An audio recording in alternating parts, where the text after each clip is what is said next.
Welcome to my talk. I've centered this workshop on diving interface in omnichannel retail settings. So a little bit about me. I am an associate professor of operations management here at RSM.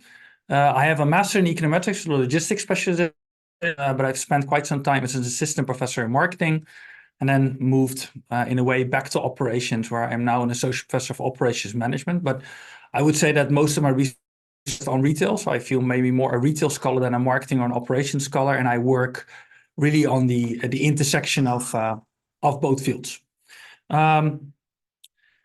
So yeah, this workshop, I've kind of created this workshop with the following assumptions in mind, that there will be, I got the list of attendance, that there will be a lot of young marketing scholars here. And my goals for today are kind of to give you some understanding of the marketing operations interface, highlight some of the challenges that those two functions have to coordinate.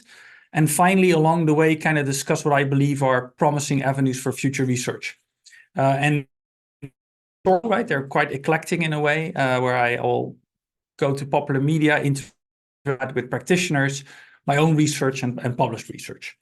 So let's just dive right in. So I want to start with an example from Dutch online grocery retail. So you see two companies here. On the left, you see Albert Heijn, which is a traditional retailer, the largest retailer in the Netherlands, and has a lot of stores. But they also have an online channel. And on the right, you see what is described as a tech company operating in groceries. It's a fully online grocery retailer.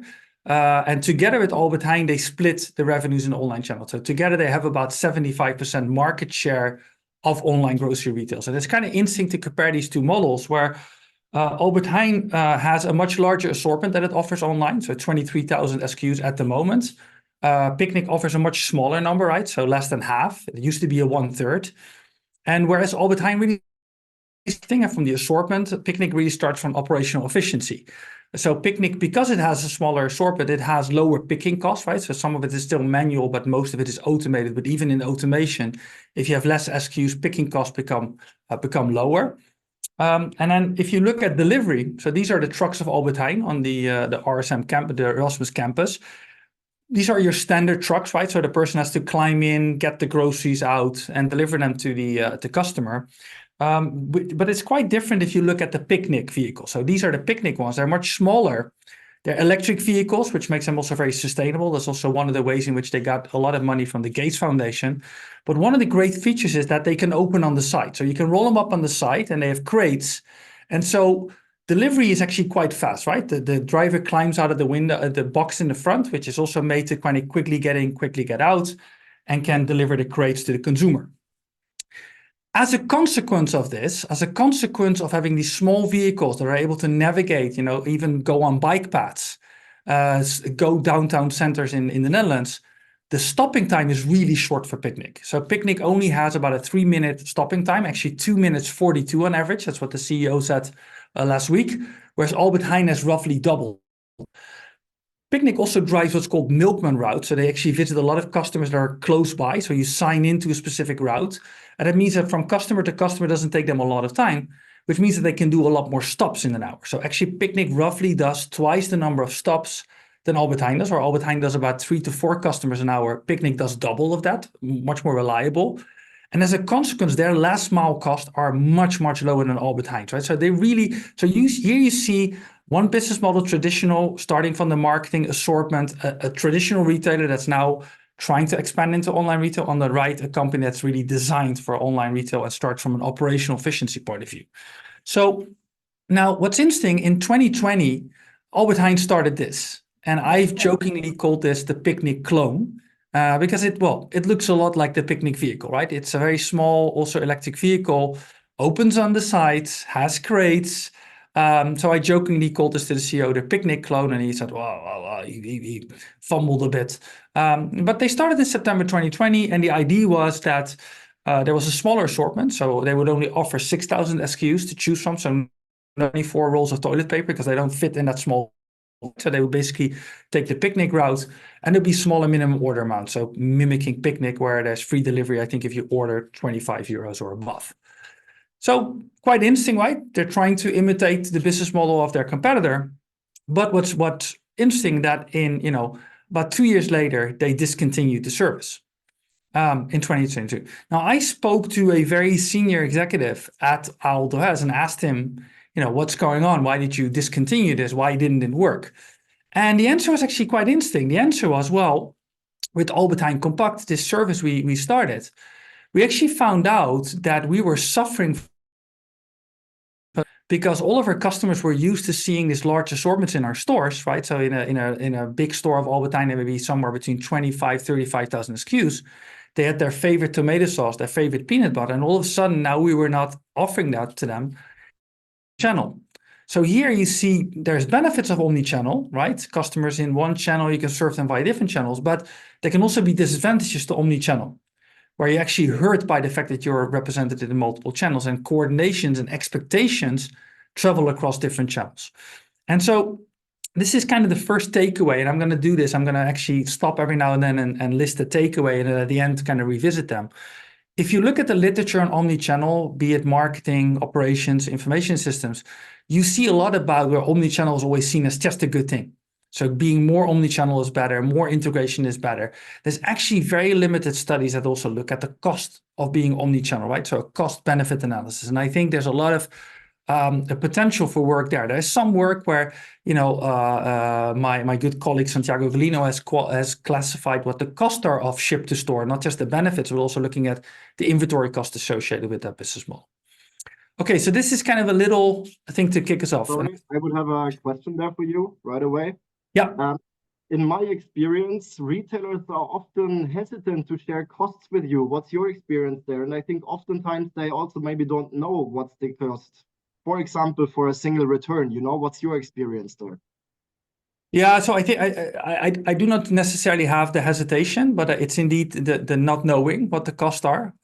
It's also typically a thing, right? So if you ask Picnic, are they profitable? They say yes. Analysts say, do you, for instance, if you use the store also to fulfill online orders, what part of the store cost are subscribed to the online order, right? So it's quite difficult. So it's a lot of bookkeeping, and in a way, we always advocate to look at total profitability across channels where you take returns into account. At the individual or disaggregate level, it's typically quite hard to come up with cost estimates. So I think I would ideally say make assumptions and look at what range of your assumptions, your conclusions are invariant, right, or hold. But yes, getting better cost estimates is going to be very important. I'll briefly talk about that because I think we're going to see more influx of data that will allow us to do that. Good question. Thank you. Right, so what we'll talk about today is I'll talk about what I believe is the marketing operations interface in omnichannel retail. I've kind of illustrated the tension between the two functions using this example. And then I'll do two topics there. The first one being reinventing the store for omnichannel retail, and the second one being omnichannel fulfillment models. And then I'll end with a summarize things, and then people can ask questions. So, the marketing operations interface in omnichannel retail. So to go to omnichannel retail, I first want to take a step back and say why did online retail service or come about? Well, let's first start with offline retail, right? In offline retail, you have warehouses, they supply the stores, the customers come to the stores, they do the picking themselves, which is great, right? They travel to your store and they get a good. And as long as you're selling a very popular item, let's in this case a Harry Potter book, it's safe to say that in every store there'll be demand for this item. So I can put that item in inventory everywhere. And maybe I'll put more of that book in some stores because they're bigger or they have a larger demographic or there's more young people that read that book. And so I'm fairly okay with just moving inventory to the stores. The problem arises when I have a certain book that doesn't sell that well. Maybe there's one or two people that may be interested in this book about birds. The problem is I don't know where that person is going to be. Is that person going to be in this store? Is that person going to be in that store? And so what am I going to do? Am I going to just put it in one store? Am I going to put it in all stores, taking my cost and saying that's just the cost of offering variety? And that's where online came in, right? So what does online do? Online gets rid of the stores. So it gets rid of a lot of expensive real estate. But as a side benefit, or maybe you can now actually pool your inventory. So what you do is instead of having all the inventory in the stores, you actually have your inventory in the warehouse, where now it doesn't matter where that customer is going to I only need to have 1 or 2 bird books because that will ultimately be enough. And that's the, really the model underlying Amazon's advent, where, the marketing benefit, offering a large variety, offering the long tail, is possible because you have inventory pooling in place, right? So the fact that you have inventory in one location and not dispersed across stores, and then you can bear the cost of online, right? The shipping cost to consumers, and maybe to some degree also the return cost. So this is what underlying the advent of online. I'll revisit that later, but it's kind of important to take into account that operational benefits typically resort to pooling benefits, right? Resource pooling. So the customer orders the book and I deliver the 1 bird book to the customer and we're good. Now, if you look at omnichannel, it's an evolution, right? It's very difficult to say that company's omnichannel. A lot of companies state they're omnichannel, but really they're just multi-channel. So let me just throw a couple of terms at you, full well realizing that it's typically quite hard to exactly classify one company into. It's quite interesting if you look at annual reports up to 2013, they talk about multi-channel. And as of 2014, they talk about omnichannel. So in a single channel point of view, you're either an online retailer or you're a physical retailer and you have a single channel and you serve the customer. In a multi-channel world, you actually have both channels, but you assume that customers are segmented into these different channels. So that would be in the early days of online. My parents would never buy online. I would. So my parents would be the physical store customers and I would be the online store customer. Different customers. So I can perfectly self-select into these channels. So there's also no need really to coordinate between the channels, besides maybe inventory pooling. In a cross-channel world, you actually start realizing that the same customer over time may use different channels. But go a step further, that within a single customer journey, and a customer journey is defined as being the whole step going from realizing that I need something to actually having that need fulfilled, I can actually switch channels. And the most important one, the most well-known ones are web rooming and showrooming. So showrooming means I go to the store for information, I buy online. Web rooming is exactly the other way around. It's actually more popular and used more nowadays than showrooming. It's I do my homework at home, and then I go to the store, either because I want the item quick or because I want some additional information. I want to touch, seal, feel the product. So that's cross-channel. So then we get things like click and collect. We get buy in store, home delivery, which is another one. I go to the store. Right? That's how we buy furniture. I go to the store, I order it. They may not have the furniture on hand. They will deliver it later to me. So this is really a cross-channel approach. Omnichannel is kind of a step further where you're trying to remove all friction that's possibly there. And so I think omnichannel is not the most fortunate, best chosen word, right? Because it assumes that it's just about being everywhere, omni, but it's really, you can be selective in where you want to be, but it's making sure that the integration between your channels is to such an extent that the customer doesn't feel any friction. And in fact, that you on the backside connect all the dots, all the data points. So that will be a high-end jewelry store where I'm working with one now, that when a customer comes in and they know the customer, the personnel, they can actually look up on their iPad what that customer has bought before in the online channel, and they can suggest complimentary purchases with that item, right? So we know you bought the watch. Now we're going to recommend you to buy this necklace because it fits very well with the watch. This taking the customer-centric point of view and realizing that you may have to change your channel mix depending on what that customer needs at that point in time. So here, what typically sets omnichannel apart from cross-channel, we call simultaneity. It's the fact that consumers may even use multiple channels at the same time in a given decision-making stage. So that would be a consumer that uses their smartphone while they're being in store. And they use it, for instance, to pull up product information, to read reviews, to get augmented reality, etc. Now, central to omnichannel, and that's something that I always have in all my research, this is the centerpiece, is that you need to think and start from the customer journey. It's this idea. So on the left-hand side, you see the customer journey. And for those of you, you're mostly marketing scholars here, so this will look familiar because this is the Blackwell model of consumer decision-making, where we see a consumer going to a sequence of stages that start with recognizing that I need something. And remember, marketing is sometimes also about evoking that need, telling you that you need something, all the way down to that need being fulfilled and me evaluating my journey. And if that's a positive evaluation, that will create loyalty. And the next time I will go back to the same retailer. Now, Rooderkerk and I, in a book chapter that we wrote a couple of years ago, we actually expanded the traditional customer journey or customer decision-making model in marketing with 3 additional stages.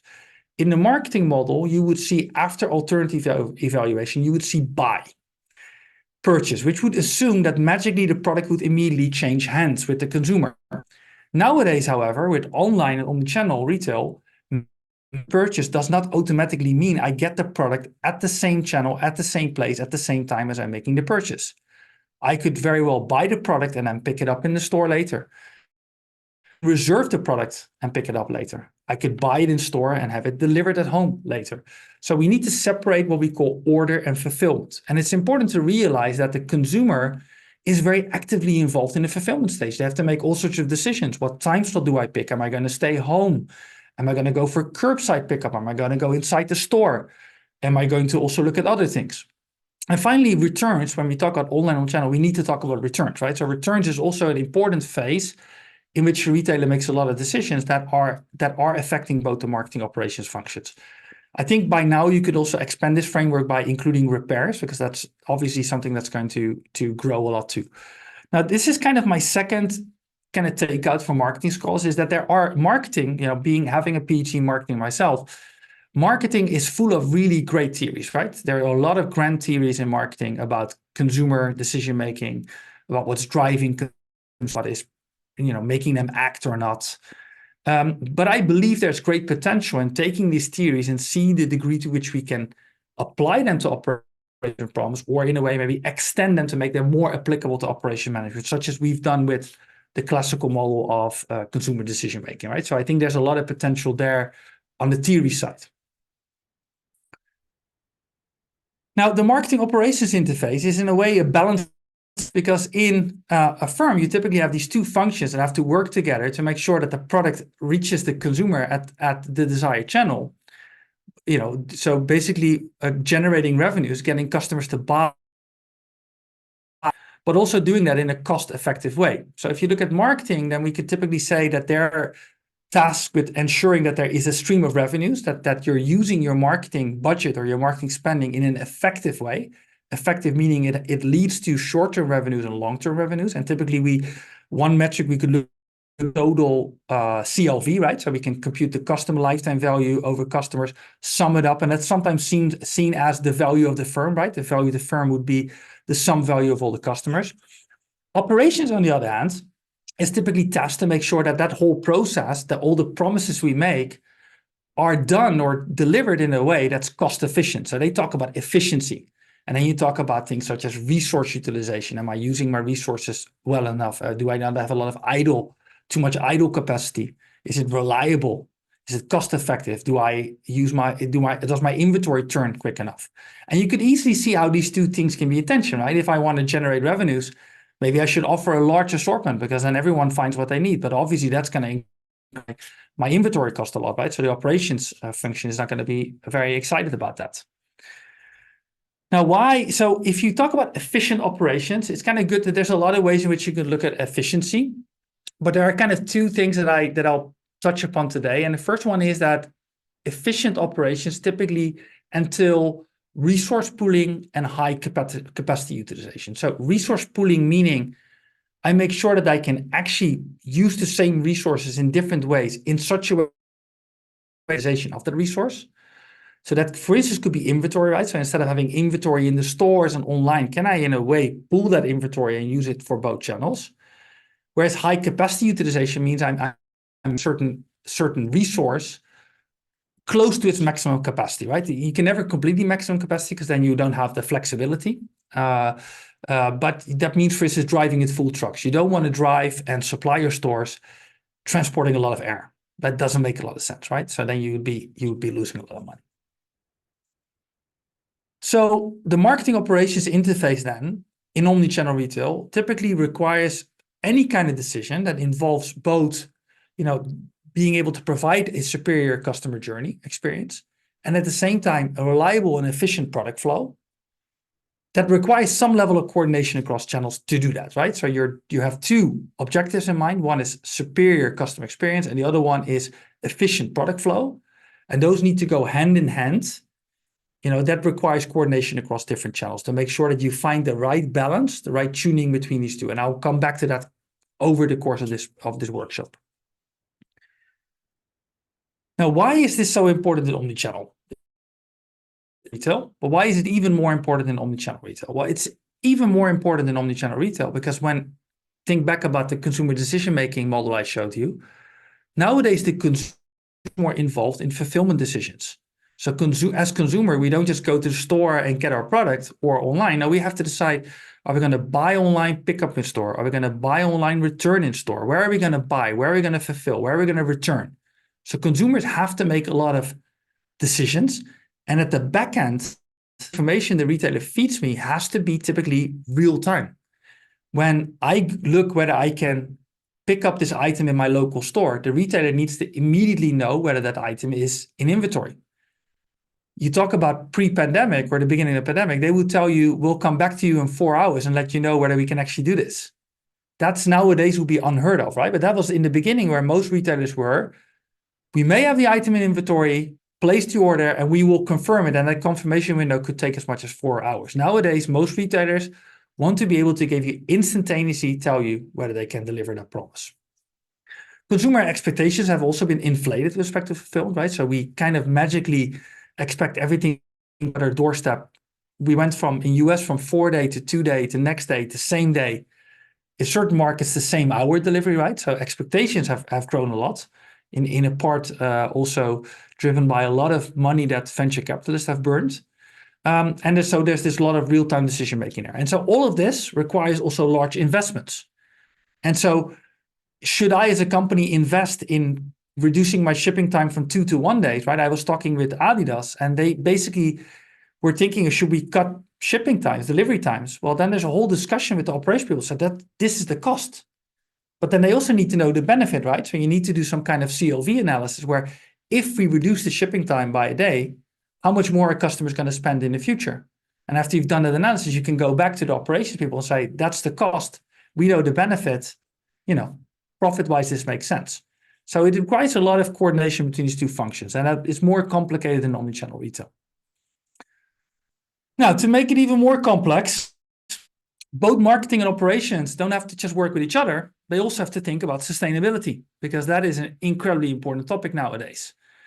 Either your consumers demand you to be more sustainable, legislation demands you to be more sustainable, your employees demand you to be more sustainable. So everything that can be seen as under the realm of ESG management, how do I make sure that my retail operations are sustainable from both an environmental as well as a social perspective is going to be very important. So CO2, this delivery mode can be really good for the consumer. It can be really good for me as a company, but this is also good for the environment.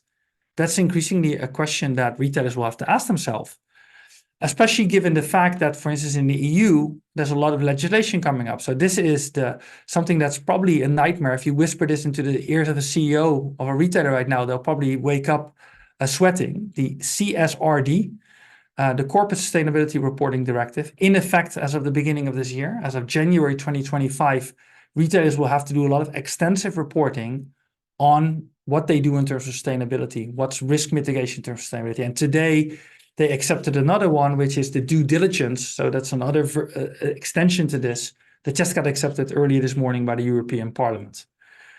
So I think another takeaway here is if you're still in stages and you're a PC or an assistant professor, I think sustainability is an incredibly important domain. And I think it's going to be benefiting from two things. One is there's going to be a huge influx of data because of the legislation. Retailers will have to invest a lot in data collection. Every retailer I talk to is currently just thinking measurement. So that data is going to be there in a year from now. The data is going to progressively get better. And I think this is also a field that would benefit a lot from interdisciplinary collaboration. So marketing, operations, people that have more an environmental lens. So I cannot encourage you enough to consider this as a field to work in. I'm certainly doing research in this domain, and I have the ambition for this to make up at least half research agenda. There's also, just to underscore, right, how important this is, management science just has a new department on sustainability, right? So you also see that the journals are now putting this on top of their agendas, right? So this is going to be a very important domain. All right. Maybe I can pause at this point and ask if there's any question. And Christoph, you can feel free to read them out if there are, otherwise I'll continue. Not as of now. I have No. a few, but I think we can address them in the end. So you're good Alrighty. to go. Okay, then let's talk about stores. Because we've, online, omnichannel. We've all heard the stories, right? The retail apocalypse, stores would disappear and drones would magically deliver everything on our doorsteps. We would be in the metaverse shop as well. I'm a firm believer of physical stores. I'm a big fan of physical stores. I like them, but I'm not the only one. Turns out that this is the second year in a row now that, for instance, in the US, there's net more openings than closures. There's roughly 4,000 new store openings from major retailers in the US. So you do see a lot of net closures around the time of the pandemic, right? We had what I would call a great correction. So a lot of boring retail disappeared, right? Retail that was not differentiated or not adaptive enough, but you're seeing again a lot of opening of stores.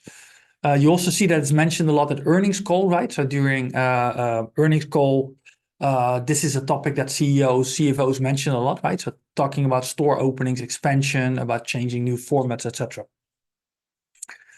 Now, what's interesting is that if you look at stores and you look at the functions that they fulfill, the analysis you could do is you could say that there's kind of a thing going on. And what I mean by that is that a store can fulfill multiple functions, but within a customer journey, it does not have to fulfill all those functions. It can sum. It's almost like having Lego, right? I have all the channels and I can actually make my customer journey and say, I want that function to be performed by that channel. So now this has a huge effect. This fact that we're decoupling the channel and the function has a huge effect on a lot of things. And I'll go in some. It has an effect on assortment, on inventory, on fulfillment, and even on returns. And it even changes the format of stores and locations. And so let me illustrate that with a couple of examples. Now, the first thing is that, if we assume that consumers may visit the store but not necessarily want to take the product home with them, they could order that from their home or have it delivered at home. This now means that stores no longer necessarily need inventory. And then you see what's called the zero inventory showrooms, which are basically stores that show you all the products or a lot of products, but do not have a single unit of inventory. And in the US, a key example here is Bonobos. This got bought by Walmart. I think it got sold again. It's a men's apparel store. They claim that their store is an exact representation of the online website in the sense that every item in every color and every size is there in exactly one unit for you to try, but you cannot buy anything. So there's an employee, well, you can buy on a tablet, but you cannot take it home. There's no inventory. And obviously that's a way for them to keep the stores small, right? And fulfill the key function, which is try it on, fit it, and maybe you're okay with not walking home with that bag if that's delivered the next day anyway. Now, it's not only Bonobos that does this, it's exotic, but this is also something that, for instance, IKEA is currently doing. I'll get to that in a moment. The other thing is that it changes where stores are located. If I no longer need to have a large store with, a huge store with a lot of inventory, I may actually go and decide to go in more central locations to benefit from customer traffic. So a good example is these IKEA stores. So if you look at the bottom, you see a map of Paris. And the blue ones around Paris is almost like an army that's encircling Paris. These are your traditional big blue box IKEA stores, right? So these are the IKEAs we're used to, the ones where we do the picking ourselves. But you also see that north of the Seine, there are 3 stores that are really centrally located, right? So one is in Rue Rivoli, very close to the Louvre, all the highlights. And this specific one, number 3, is very close to Bastille. And this is actually only 750 square meters. That's really, really small, where a big box IKEA is, multiple thousands of square meters. This Atelier de Conception et Commande, or what they call Plan and Order Studio, does not have any inventory. So this is really targeted at young customers that do not want to rent a car and go from Paris downtown to the outskirts of Paris to buy their stuff and box and bring it back home. They just want to get advice. And so the store is directed there's all of these areas where you can sit with an IKEA employee to design your kitchen, and you can see everything, right? On the bottom right, you see, I can look at the cabinets, but I don't need to walk out with that stuff. I design it, I choose it, I get inspiration, and then it gets delivered to my doorstep the next day. So this changes where stores are located, and it cannot be better illustrated than IKEA store in Vienna. So for those of you who are attending the EWG meeting, we will have the opportunity, I guess, to go and visit this in person. But this is first of all an amazing looking store. But what's interesting about this store is that it's probably the only IKEA store in the world that doesn't have any parking. So it has a very small warehouse, and everything in that store in terms of inventory is designed for you to be able to take home on the subway or on public transport. Anything big will still be delivered at home. So it's a kind of a mix of a plan and order studio and a small IKEA, and the idea for you to get inspiration. So you see that the warehouse, which is typically the biggest part, or the IKEA is one big warehouse, right? In this case, it's much more like an interior store. All right, so this opens up an interesting question. If stores have a different role in omnichannel retail, what is the value when I have a dominant online channel to open stores? And this is a question that I, together with Aisha Chetinel, who is a PhD student at Kortsch University, an incoming assistant professor at Özcan University, and Guran Cook, set out to answer. So we have a working paper that's part of the MSI series, in which we look at the value of opening what we call experience-centric stores. So let me give you a brief of that paper. So in this paper, we observed that a lot of the stores I was talking about are actually done by what's called online first retailers. So these are retailers that started off online. So the question is, in the beginning, I told you that what the benefits were of going online, right? Pooling, not having expensive real estate. Why are all of these first companies now opening stores? Well, they do that because they realize that there are certain limitations to fully online customer journeys, such as the inability to touch and feel the product, but also that online channel is harder for customer acquisition. Customer acquisition costs for online channel have exponentially increased, especially during COVID. Everyone went to Facebook and Google for online customer acquisition. So the costs are high, the effectiveness is very low, right? The click-through rate. And all of a sudden, the cost of acquisition online have become higher than customer acquisition to a physical store. Now, there's roughly two types of online first companies that open stores. The first one are what we call digital vertical native brands. So these are fully integrated brands that do their own production or design in-house, and that started selling online. So they cut out the middleman. They're manufacturer and retailer at the same time. They have their own products, so those products are not available somewhere else. So in US, Allbirds, which are woolen sneakers, Warby Parker, eyeglasses. Warby Parker is probably the most well-known example. So whenever there's a DVNB, they call it the Warby Parker off. That's how big these guys became. So they use it because it's a very effective billboard, right? So you see a beautiful store, people pass by, it's kind of like advertising, but also it enhances brand awareness. So that's the reason for that. And so on the other hand, there's also online multi-brand retailers that they do not have a unique product offering besides some private label, but they also open stores. And these prime examples here would be Amazon, Wayfair in the US. And for them, it's really reaching another target audience. So Amazon is still dipping around its toes in physical retail, right? So some of it is working, some of it's not. We all heard about them closing their automated stores. They opened a fashion store that they're already closing. So they're continuously experimenting. But for them, it's really, can we reach another target audience? But then, of course, there's the risk that where before you would go to the Best Buy and then buy online from Amazon. Now, what's stopping you to do the same to Amazon, right? Go to Amazon store, get all the information, and then buy it from a competitor, and increasingly maybe a competitor that comes from overseas.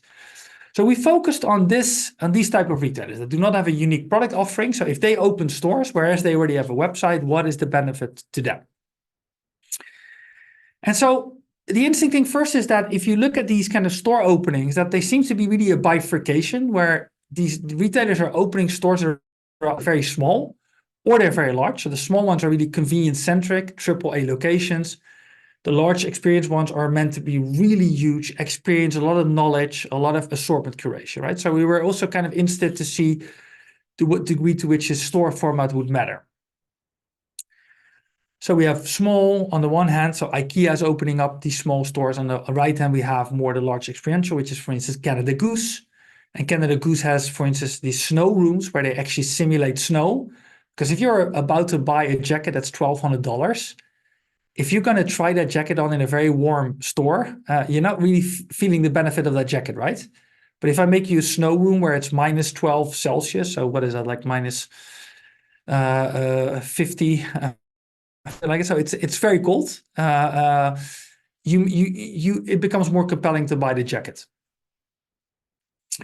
Right. So the questions that we set out to answer in this paper were, when and why is a store opening beneficial?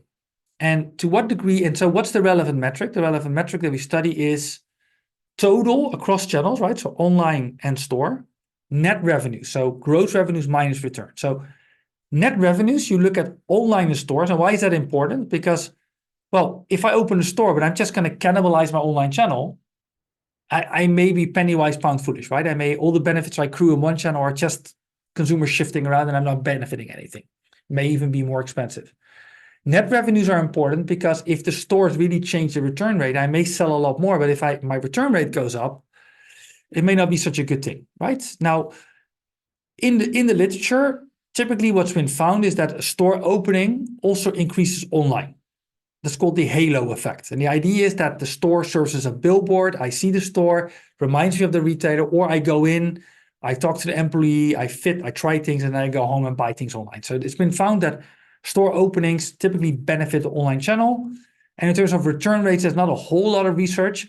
People tend to emphasize that return rates should go down because it's kind of, you get more informed decisions in the store, right? So that should lower the return rate. So we're looking in this paper, to what degree does this net revenue uplift with store format, time since opening, customer distance to the store, and focally in this paper, something that other papers have not done, we look at product category, because previous work has only looked at fashion, where there's very limited variation in the benefits that a store offers, right? If I'm buying a t-shirt or a sweater, it's not that different, but we have a setting, consumer electronics, where there's a lot of different variation in the benefits that consumers have from going to the store.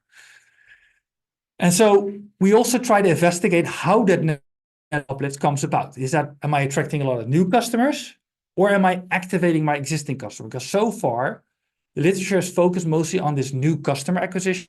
I believe that stores may also do something with your existing customer base. And to what degree do we find variation across categories, and can we explain that variation? So what is our study setup? We have one small convenience-centric store opening and two large experience-centric stores that are opened by a large consumer electronics retailer in Western Europe. They have, more than 90% of their market share is online. They started off online first, but they're in an increasing tempo opening up physical stores. And we're leveraging something that you've seen in one of the previous workshops, staggered diff and diff. So it's a difference in diff, it's a quasi-experimental design, where we're going to assume that the store opening are treated, and the ones that are further away but do not observe a store opening but look very much like the ones that are treated are going to serve as controls. And then we're going to compare after to before for treated versus control in a diff and diff setting. And we do it staggered because the store openings are in different points in time. The category is very substantial. So let me show you that. So first of all, what we do in the paper, and I invite you to look at it in more detail, is that we provide an overview of what our study adds to existing literature. I'm personally a huge fan of these kind of tables. So if you ever hear one of your reviewers recommending it, it may very well be me. I think it's really nice to kind of contrast your study to existing. You see here, I'm not going to go to all of them, but our sector is quite different from existing worldwide, where it's apparel. We're looking at consumer electronics. We're looking at category level analysis as opposed to store level, which allows us to study variation. And finally, we really go into the why. Now, what's also a bit hidden here, but the studies that we've surveyed here are from marketing journals, operations journals, and information systems journals. And I think that's quite important, right? So if you study a topic, the gravity may be in one field, but whenever you are at the intersection of fields, you need to study those different fields. So that may be another kind of takeaway that I want to give you is, if you're studying on the fringe or an intersection, make sure you study the different fields, right? Because you never know where your reviewers are going to come from. especially when you send it to a department that's an interface department, right? So production operation management has a marketing operations interface. You're bound to get reviewers from both fields that typically know the literature in their field very well. And if that's missing in your overview, that's going to be a point of criticism. All right, so these are the categories that we had. And as you can see, these categories vary a lot in terms of price. Smartphone is much more expensive than a mouse. They vary in terms of size. If it's easy to take that thing home directly from the store, right? It's a bit easier to walk out with earbuds than it is with a 55-inch TV screen. Sensory experience is where there's touch feel opportunities. Well, maybe some of you like hugging a power bank, but most of you probably are okay with just buying something like that online, right? But headphones are something you want to really try on and see even what they, apparently the young generation even cares about how they look on them. Expertise, right? So I probably need a bit more expertise when I buy a washing machine. I certainly do, than buying a tablet cover. And they differ also in terms of indication. That's the degree to which consumers indicate that they immediately want to walk out the store with that item. So that's very high for laptops, we find in a survey, relatively low for washing machines. So people are okay with waiting for that to be delivered in 1 or 2 days. Unless, of course, your washing machine is broken, then you do want it sooner than later. And finally, the return efficiency, right? So the degree to which I care that it's easy to return the item. In case of a power bank, I can go to my local mail office, I can mail that thing and it's quite easy. But with a desktop computer, having to pack that up again with tape, that's a bit annoying, right? I would prefer it if I could just do it at the retailer. And that's also what consumers indicate, because I don't have to perfectly box the thing and it's easier to take it out and have to. So there's a lot of different reasons why consumers would like efficiency for returning. And finally, we also had 6 categories that were more labeled as accessories. So that typically gets sold along with another product. So they're kind of the obvious one, a mouse, a keyboard, a power bank, earbuds, tablet covers. And so we're also going to look at that dimension. So now here we have the results. So what you see here, these are the short-term results in the first 3 months after store opening.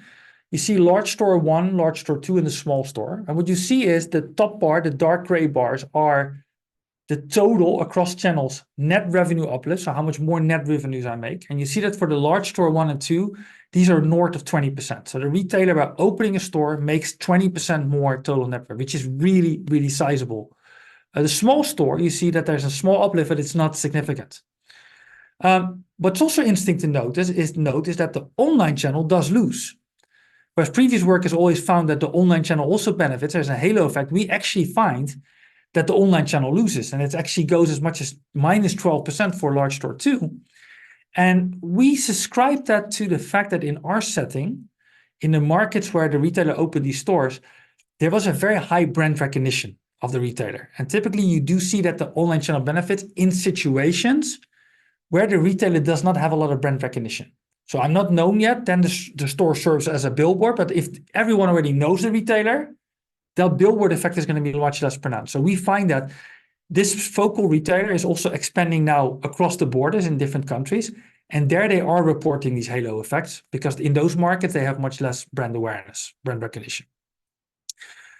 What you also see is that the net revenue uplift is smaller, slightly gross revenue uplift. That means that this implies that returns increase. The fraction of returns increases. Now, this is something we're currently looking into, why this is the case, but see that the return rate goes up because your mix of categories changes. Consumers start buying more categories with high return rates now that the store is there, because it feels less risky to buy it in a store. So there's a self-selection also into the store channel of risky purchases. And so that probably describes why the return rate at the store level goes up. So we're now drilling down to the category level, what the store is there, but it's kind of an interesting finding we have that return rates do go up. In our case, if we back it out, it's about 1% point. But this specific retailer had a very low return rate fraction, right? So, but still, it's sizable.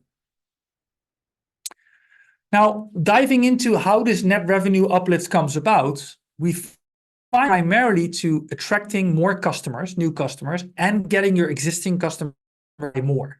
So it's an the number effect.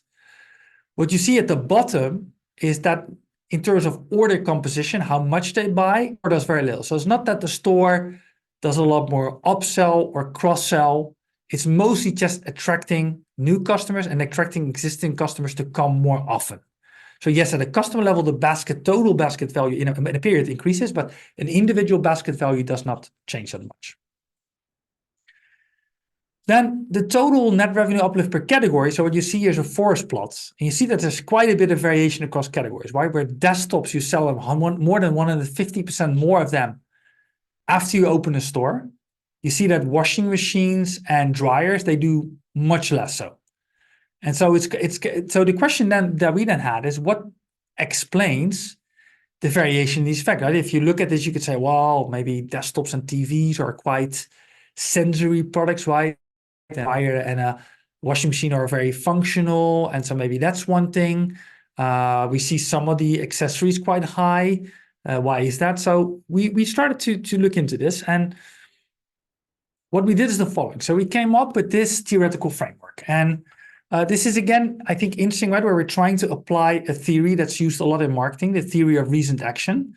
So theory of reasoned action state that you can predict an action by assuming that the consumer has utility that they see in performing the action, and that utility comes in recognizing I have a need for this, combined with how attractive that alternative is in fulfilling the need, right? So it's a need times the attractiveness of the option to fulfill that need.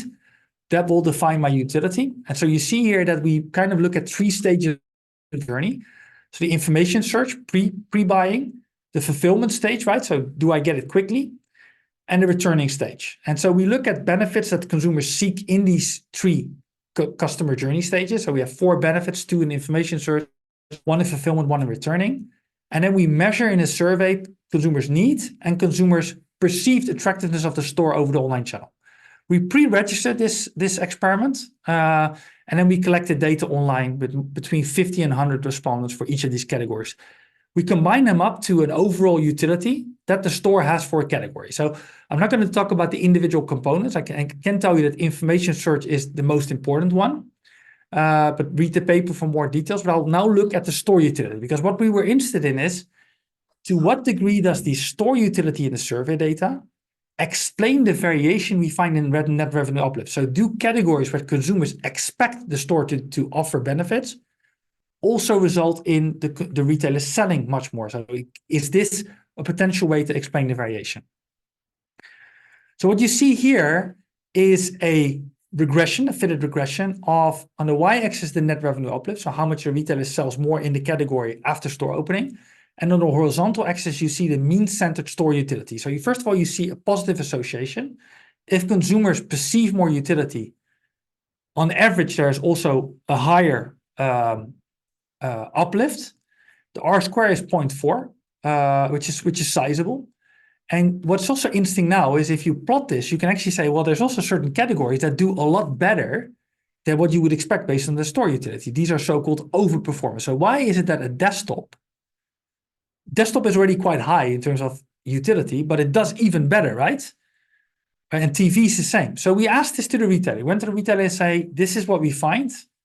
Explain to us why you believe these are performers. And the explanation they gave for TVs was quite interesting.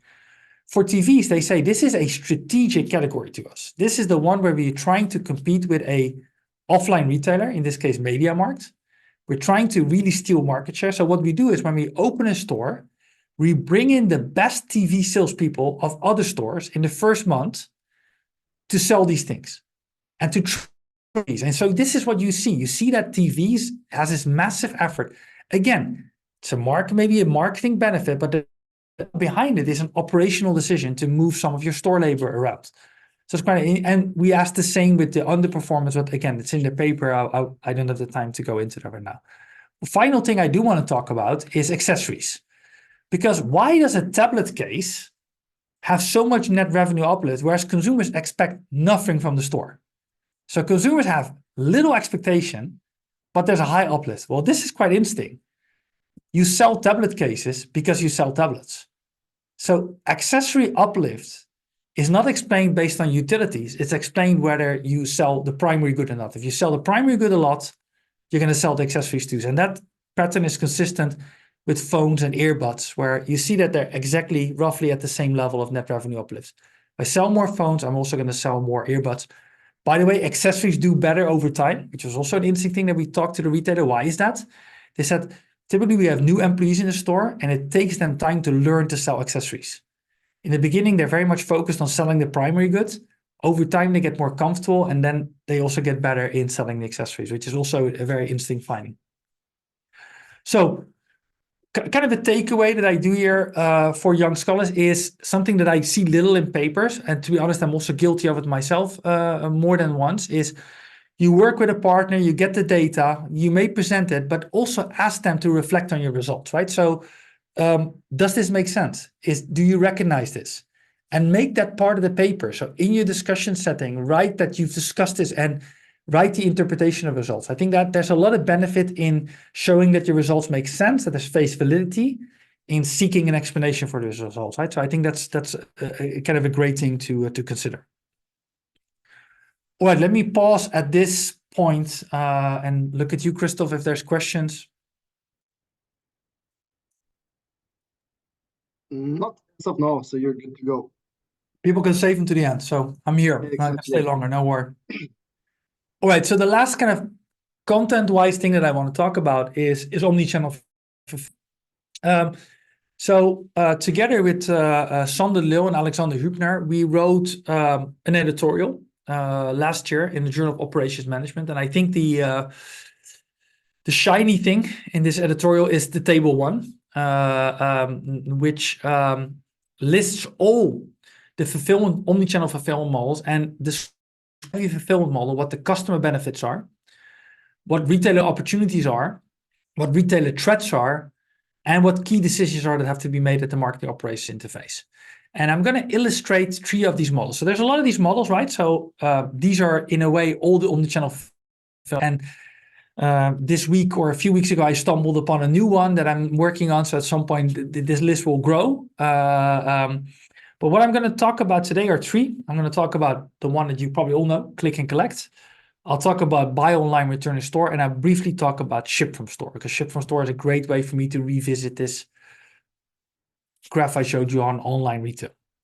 So, and in doing so, I think I will kind of explicate the tensions that exist between marketing operations or the need to coordinate these 2 functions, right? So click and collect, a consumer orders with a retailer and can choose, instead of having home delivery, the option to pick up the item in the store, and it indicates in that store, right? And increasingly that's instantaneously provided. And sometimes I can even filter on whether an item is available for click and collect. So Walmart is a company that is highly successful in this. It's said that 1 in every $4 made with click and collect is made by Walmart, which is huge. So here you see these pickup towers, right? Where you go with your app and then magically the groceries appear in an elevator. You take them out. If you're really lazy, you just park your car at Walmart and they'll bring it to your car, right? So curbside pickup, which is my good friend Santiago Galino would complain that you're reserving your best parking real estate for your worst customers, right? The ones that actually let picking instead of doing the picking themselves. Now, it's obvious what the benefits are for click and collect to consumers, right? So the biggest benefits are this instant gratification, the I want it now, I don't want to wait, where next day delivery is still typically the default, at least in the Netherlands is, I can get it quickly. I can guarantee availability. So I really want this item. I'm still not sure whether I want it. I want to talk to the employee, but I want to make sure that the item is reserved for me. So I'm going to do a click and collect that I can always cancel it. And there's also a version that's called reserve online and pay in store. I save time. I don't have to search for the item in store, especially when there's large stores. Very interesting in US, the ability to pay in cash is still a very important argument, right? So some people do not have or have limited means or always live or completely cash-based. So for them, that's another benefit. And I can get advice. So I'm not sure. So I'm going to go, I ordered the power bank, but will it work in my laptop? I'm going to take my laptop and ask the employee to check it out for me.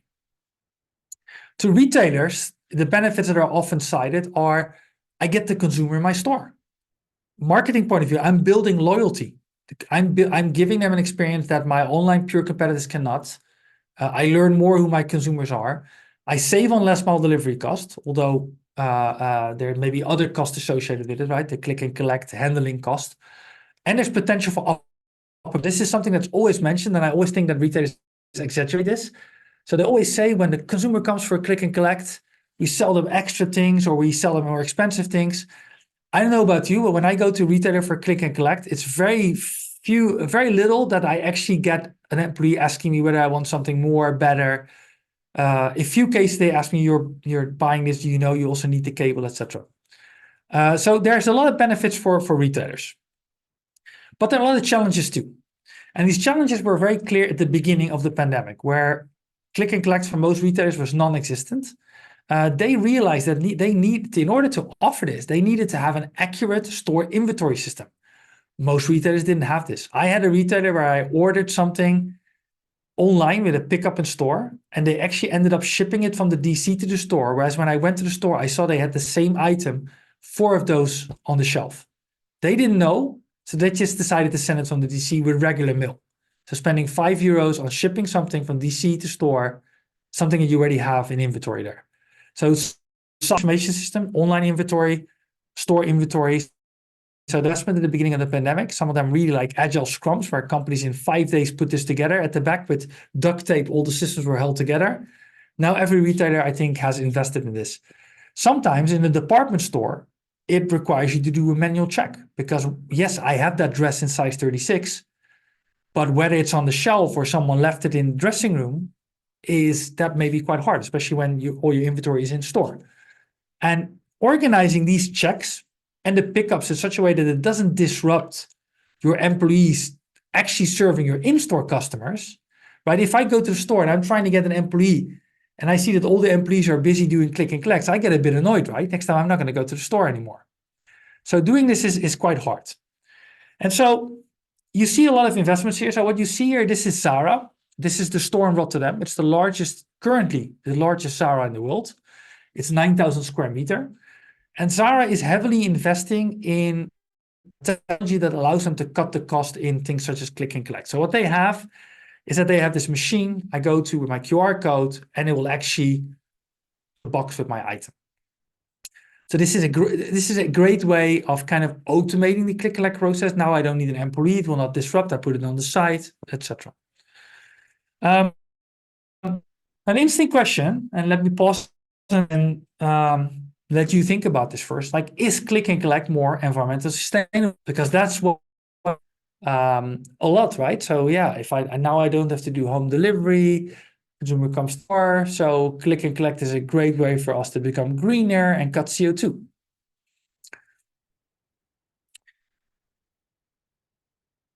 So this depends, right? So if I am using diesel trucks to deliver your packages and you come on bike to my store, it's probably better. If, however, I'm delivering my parcels by and you're coming in your diesel car to my store and not combining it with anything else, it may not be such a great trade-off. So this depends on a lot of things. It depends on the mode of last mile delivery. It depends on the cost transport mode, but it also depends on 2 other things, the packaging. So if you have an online delivery, it's typically packaged by packaging machines that compute how much packaging material they need. And so increasingly you see that packages contain less air because we use a lot of AI and image recognition to determine this is how big the item is. We're going to put the card box that's just going to fit around it. If an employee in a store has to do that, they typically can choose standard size boxes. And so this becomes much harder. Now, sometimes we have, of course, open click and collects, right? Where it's just in the box and I don't need an extra box around it. So that's great. But in certain cases, some kind of, especially when click and collect is offered in combination with ship to store, when the item is first shipped from the DC to the store, and then the item is the consumer has to pick it up. There is also, what does it do with return rates? If click and collects allow the employee to explain product features to you, it may actually lower the return rates, and that could have an effect on environmental sustainability. So it's not so clear cut, and that's again where I think all these data that's going to come in is going to allow us scholars to answer that question, whether click and collect is really sustainable and in what situations. Now, to make it more sustainable, Zara is doing the following. Zara is, when immediately hand in your old clothes and they actually collect that and bring it to thrift stores. So that's not lost. It's still used, right? So you're at the point you're stimulating consumers to do something sustainable. Another thing that they do is that when consumers pick up their click and collect, typically these are people that work in an office or work close by, they may not need to take that box home. They will take the item out of the box and they can immediately feed the cardboard and paper back into a machine where it will be recycled. Now, whether this is really the best thing, right? So you have something that's called naked click and collect, where I'm just going to give you the item. But again, that will be very hard to do by a machine. And maybe in clothing would have a huge rack, right? Like a dry cleaner where I would push a button and then my items would come on the rack. But hard, right? So, but this is a way in which retailers are thinking about making click and collect more sustainable. Robert, Christoph. I have a question here. Don't you think this might actually lead to more consumption in the end? So for example, if Zara offers here, we send this to the thrift store. I recently heard a podcast about that, and they say they need to sort 70% of the things out because people don't even want to buy that stuff in the thrift store. A lot of stuff from Shein, for example, like that is just not of good quality. So I am quite critical towards such initiatives because I think many consumers, they come to the store and they think, well, I do something good with this, so now I can go on and consume more. So I'm giving you some kind of legitimacy, right? So exactly. no, I think it's a very good point. And as a father of 2 kids, I can tell you the number of times I had to bring something bought at Zara to my local repair guy to put in a new zipper are uncountable. So no, I think to be honest, I think when you really want to be sustainable as a retailer nowadays, you actually need to talk about consumption with your retailers, right? So the really ones that are walking the talk are Patagonia, that are actually closing their stores on Black Friday. They're actually telling their consumers to consume less, that are offering repairs. I think that in combination with legislation becoming tighter on the durability of an item, right? How long you can actually wear something, or factoring in a real cost, right? So factoring in so pricing CO2 and etc. I think this is there are obviously concerns to this, and I think it's some of it is definitely at the border of greenwashing versus a real environmental approach. I do think it's interesting if here they would recycle the carpets and use them locally, right? So I don't know how they do it. It could be interesting from a CO2 point of view, whether consumers here we have to look at how much home deliveries are and how often the paper container is full because people are stuffing their cardboard in there. That's yeah, because I generally think we're running the risk there that we're being a bit blended as a consumer, and that at some point sustainability might also be out because we can't hear it anymore, sort of. Yeah. I mean, it's an inconvenient truth, right, with consumers. But yeah, so Jean-Sebastian Matt, I think is also on the call today. We have a project on sustainable assortment planning, and we had a talk with an organization that's measuring, like emissions, and I think he put it very brass and said, in the end, people just have to buy less shit. That's exactly what I think too. Talk about consumption and purchasing, so absolutely, definitely, yeah. Thank you. So stimulate click and collect. So if a retailer believes that this is a good way forward, and if they believe that this is an environmentally better option than home delivery, then how do you stimulate? And this, I think, is interesting, again, where marketing can have a very interesting contribution. I think what you see right now is that retailers either use a financial incentive, they use a green label, or they use about where I would collect points at some point, I could redeem those. I talked with Galeries Lafayette, and they are using something like that where you collect kind of green you can then redeem. Now, kind of an interesting example is Holland and Barrett. So this is a chain that sells like vitamins, supplements, and things like that. So this is the UK website where you see that I can choose between delivery and click and collect. And if you look at the label that they use here, they actually use a financial incentive, right? They say it's free in the H&B stores as opposed to the delivery for which I have to pay a certain amount. The interesting thing is, if I go to the Dutch website, the label is different. The label in the Dutch website is actually not, it's free, but in Dutch it says duurzamere keuze, which would translate to this is the more sustainable option. So this is a way. So I currently have a student that is investigating these kind of green labels. What green labels do you use? What's the framing? Should you talk about it in CO2? Should you talk about it in terms of trees? Should you give it a more general label? And I think that's this kind of nudging and the communication message that I think where there's a lot of potential for marketing to get in. All right, so then a final thing I want to talk about in click and collect that touches really more about on the operational side is how do you in store organize for click and collect? So let's say we have this store layout, right? So we have a consumer electronics, 2 entrances, and we have all these product worlds, right? So we have TVs, and we have the store checkout at the back of the store. Now, are we going to put the click and collect here? So consumers can now quickly walk in, go to the click and collect. It's separate to the store, quick in and quick out. And so the obvious benefits are here. It's customers. And this station with a person, or I need to organize in such a way that a person can quickly go to the click and collect once they see a customer is there. But what's also difficult here is that this may work if the items are small, because I can store them in the click and collect area. But if these are large items, I would probably have to go back and forth to the stockroom. And the stockroom is actually quite far from the click and collect here. So this is, for instance, the model that Sephora uses. So this is a store of Sephora in Paris, and you see that they put it on the site at the beginning, and you see that they have lockers there. They already put the nail polish and the lipstick in there, and so they can quickly get it out of the locker. It's also open, right? So an employee can see whether a customer is lining up and walk there. So it's a way to kind of pool resources here. Now, another thing that a lot of retailers do is that they put it at the store checkout. And the idea is here, resources, right? I can have the person that's manning the store checkout also do the click and collect. There's just one desk versus walking in between them. I'm close to the stockroom, so I can quickly go back. So all this time spent on getting the inventory. And retailers always argue that the consumer walks all the way to the store that they may feel tempted to buy something else. That turns out to be actually rather disappointing. So what often happens with the retailers I talk to is that this kind of theme park queue forms at the end of the store. People don't really buy anything, and they're also not seeing anything like an accessory or something to buy with it because those are further away from the store checkout. They're in the world. So a retailer that I work with actually decided to organize it differently. In the beginning, at the station, you indicate whether you come collect. You say your customer ID, your order ID, and depending on what product you have, it will send you to a specific product world. So if I'm there to go and let's say I'm in it for or smartphones, it will send me to that station.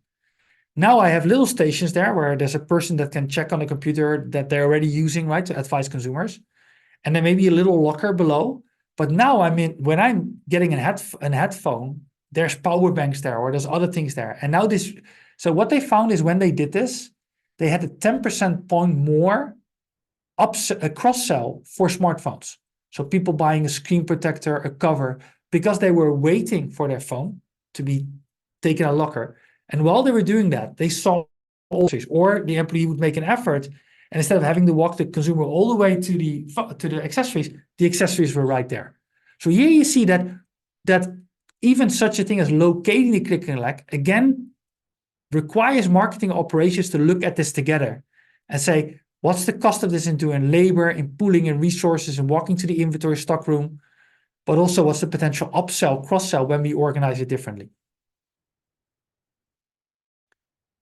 So takeaway here is that whenever you're studying something, even though your dominant angle may be the retailer or the customer, it's typically best if in a paper, increasingly, you look at the 3 perspectives at the same time. So is what's best for the consumer or the customer also best for the environment, or not too detrimental for the environment? And is it also good for the retailer? And if tensions exist, how to deal with those tensions, best deal with those tensions. Right, so buy online, return in store. This is quite an interesting model, right? So this is where I'm normally in a buy online, return by mail. I would buy something and I want to return it. So basically I ship it back to the retailer. Before, the standard was that the retailer would pick up the tab. We're now moving slowly towards a world where returns start paid, right? So I have to pay for my return. So the Zalandos of this world are realizing that 60% return rate is not financially and environmentally sustainable. So there's also an alternative here, which is that you allow the consumer to return an online purchase in store. So now the consumer, instead of shipping it, would return the item to the store. Obviously, there it would have to be handled by a store employee. They need to check whether it's in a good state, decide whether the customer is going to get their money back. And then from there, it would typically be transported back to the DC using the trucks that already supply the store. So you're using idle capacity in a way. Obviously, you're consuming a bit more fuel. So there's a bit of extra cost there. So it's kind of interesting that if you were and then there's handling again at the warehouse, right? So if you were to compare these two models, you would say that by going from return by mail to return to store, you're eliminating return shipment costs that the consumers are now are that the retailer is still mostly incurring right now, but it's moving to the consumer. In the bottom, however, you would get two extra costs. The one is the double handling at the store, and the second is a bit more fuel consumption in transporting it back from the store to DC. And there's also some inconvenience, right? If return somehow stored in your store, so there's also a bit of extra cost there. So it's not clear whether it's always better, right? But there seems to be a potential for using the store for online returns. Why is that also? Well, for consumers, it can be really convenient. I don't have to perfectly pack this bag, this box. I can bring it to the retailer, half open. It's okay. They'll take it. I get the money back faster, which is for a lot of consumers a very important reason to go to the store. And there's a lot of benefits to the retailer, right? So we talked about the cost perspective already, but I could also cut emissions, right? So from a sustainability point of view, returns are a huge contribution to emissions. I could potentially cut that if I efficiently bundle it. And obviously, if the consumer finds an efficient way to get to the store. And if they can combine it with something else, especially if they come on bike, it would be great. But there's a lot of other potential.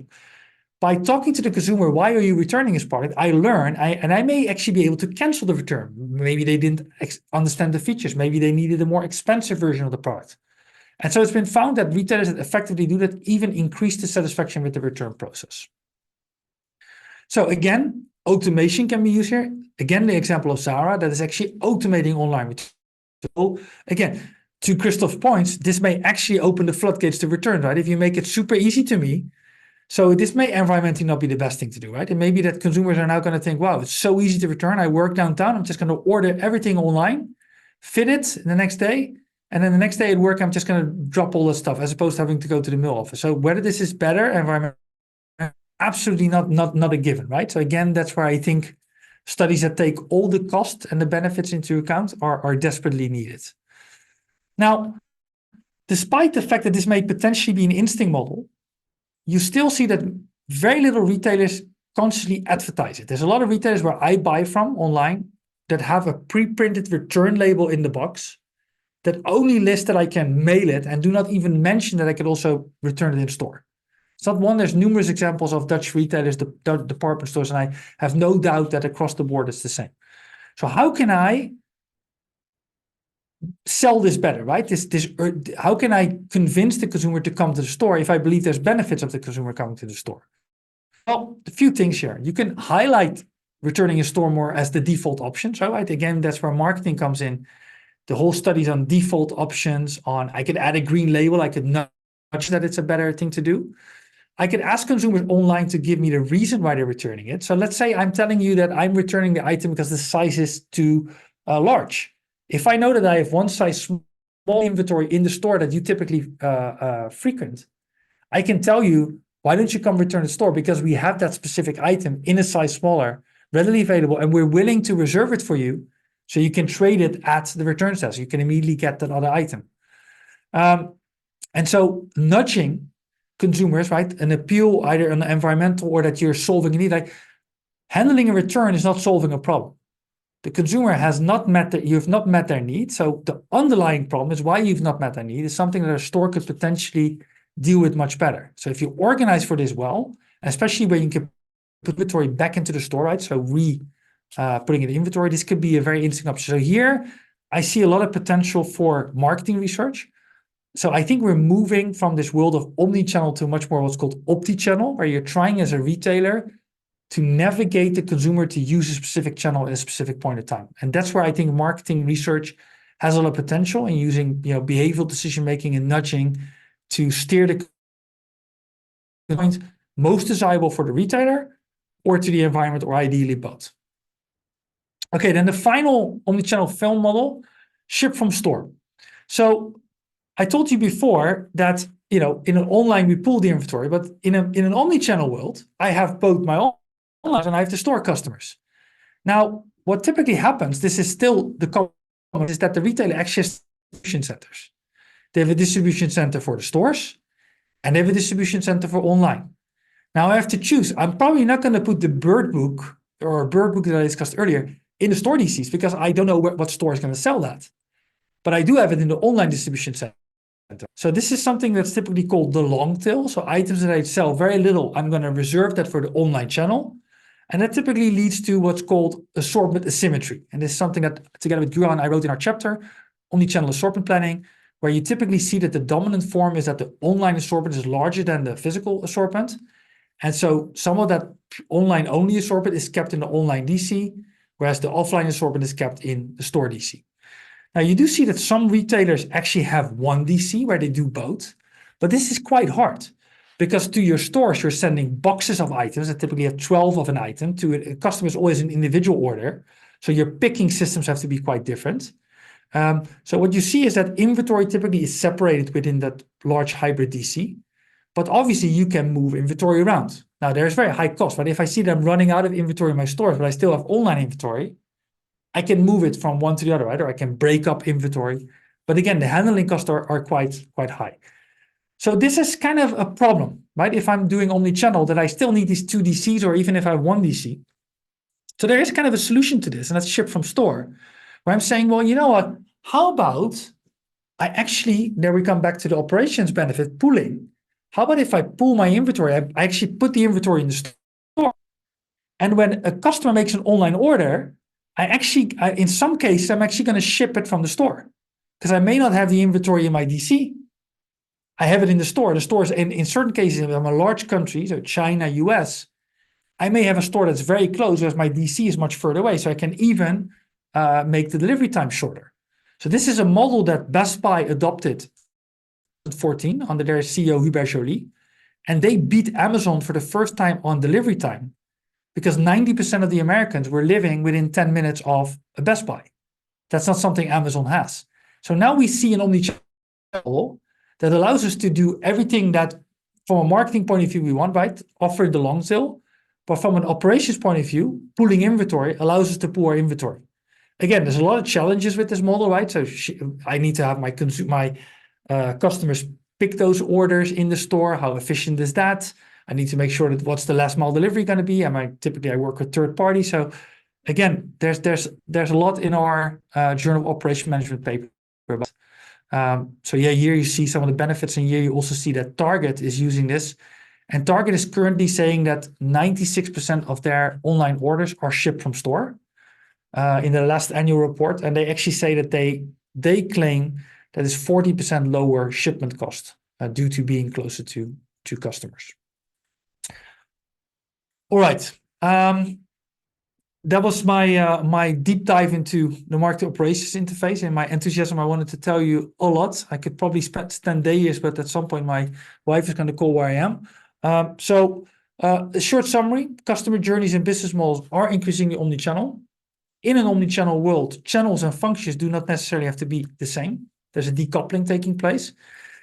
In that decoupling, friction could arise, and it's technology and data and analytics that could help us analyze where that friction arises and do a cost-benefit calculation using different methods, field experiments, observation data to figure out what the best balance is, where we should remove friction and whether the costs are worth it. And I think there are a lot of interesting challenges for academic research that academic research could put their teeth in, and especially with new data sources becoming available. On the one hand, that's the sustainability data I talked about, but on the other hand, there's a lot of data that's captured now by and other things. So I put the takeaways for retail. Those are all my red little corners you saw on my slides, the triangles. So I've summarized them here, which I believe are the takeaways for young scholars.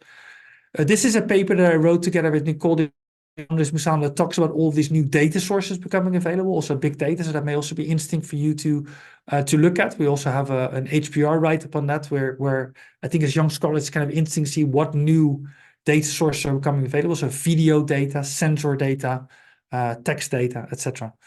Yeah, if you want to learn more about, or you're still not fed up hearing me talk about retail, then you can follow me on LinkedIn, where I obviously write a lot on retail topics using the hashtag Robert on retail. So you have to do some branding, right? I'm still part marketing scholar. Yeah, and thank you for attending, and open to any questions you might have.